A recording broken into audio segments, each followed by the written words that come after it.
BTC Haber TV'den selamlar. Bu hafta rug pull'un ne anlama geldiğini, kripto piyasasında rug pull'un nasıl olduğunu ve rug pull'dan kaçınmanın yollarını anlatacağız. Ama önce minik bir hatırlatma, kanalımıza abone olmayı ve bildirimlerinizi açmayı unutmayın.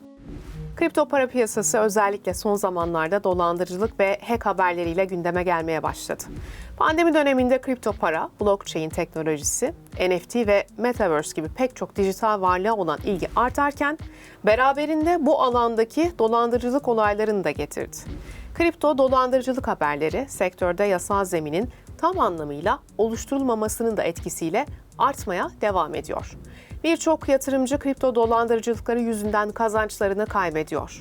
Kripto dolandırıcılığı demişken bir dolandırıcılık türü olan rug pull'dan bahsetmemek olmaz. Peki nedir bu rug pull? Gelin beraber inceleyelim.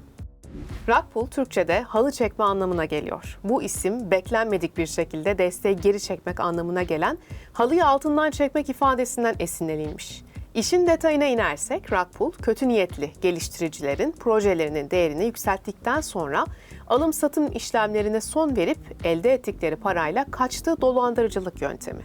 Bu yöntemle merkeziyetsiz finans projesi likiditesiz bırakılıyor ve proje ekibi yatırımcılara ait fonları alıp kayıplara karışıyor. Yani bir girişiminizin olduğunu ve tüm şirketi satıp ortadan kaybolduğunuzu düşünün. Rug pull da aslında buna benziyor. Rug pull'lar genellikle merkeziyetsiz finans yani DeFi ekosisteminde ve merkeziyetsiz borsalarda gerçekleşir. Yeni projelerin DeFi tokenları genellikle merkezi borsalarda listelenmiyor. Bu da merkeziyetsiz borsaların tek likidite kaynağı olduğu anlamına geliyor. Bir tür dolandırıcılık sınıfına giren rug pull işlemi, merkeziyetsiz finans istismarı anlamına da geliyor. Rug pull dolandırıcılığının popüler olmasının bir nedeni de projenin ilk çıktığı zaman vaat ettiği aşırı yüksek faizler veya çok hızlı fiyat hareketleri. Bu tarz projeler aynı zamanda scam olarak da biliniyor. Hikaye ise aslında çok basit.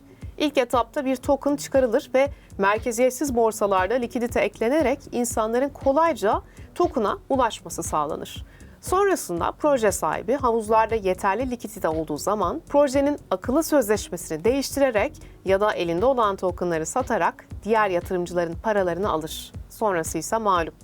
Kripto paralarda 3 ana rug pull bulunuyor. Bunlar likidite sıfırlama, satış emirlerini sınırlama ve dump olarak sıralanıyor.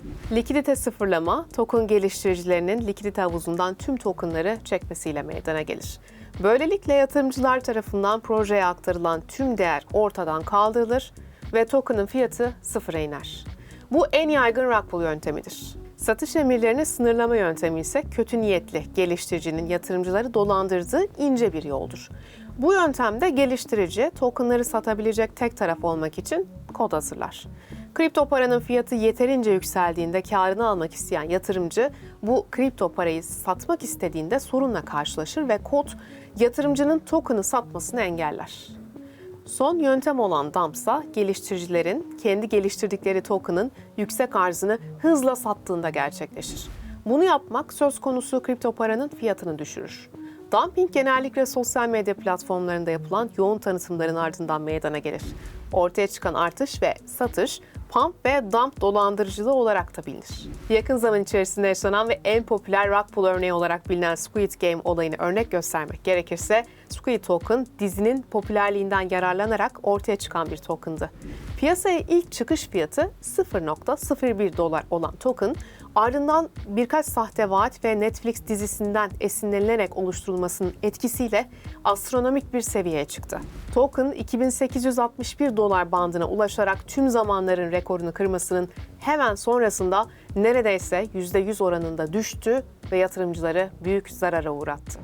Sonuç olarak merkeziyetsiz borsalarda daha önce ismini duymadığınız token'a yatırım yapmadan önce kodların denetlenip denetlenmediğine bakmak rug pull riskinden kaçınmak için önemli bir kriterdir. Akıllı sözleşme kodları dışında rug pull yapabilecek projelerden kaçınmak için havuzlardaki likiditeye, token alış-satış işlemlerine ve proje geliştiricilerine bakmak da son derece önemli. Son olarak önerimiz yatırım yapmadan önce kripto projeler iyice araştırılmalı, incelenmeli ve değerlendirilmelidir. Yatırım yapılacak bir projede bilinmeyen anonim geliştiricilere, kilitli olmayan likiditeye, satış emirlerindeki limitlere, sınırlı token sahiplerine, hızla yükselen fiyat hareketine, şüpheli yüksek verimlere, ve projede dış denetim olup olmamasına dikkat edilmelidir. Bugün sizlere rug pull'un ne olduğunu ve rug pull'dan korunma yöntemlerini anlatmaya çalıştık. Bir sonraki videomuzda görüşmek üzere. Bizi takip etmeyi ve bildirimleri açmayı unutmayın. Hoşça kalın.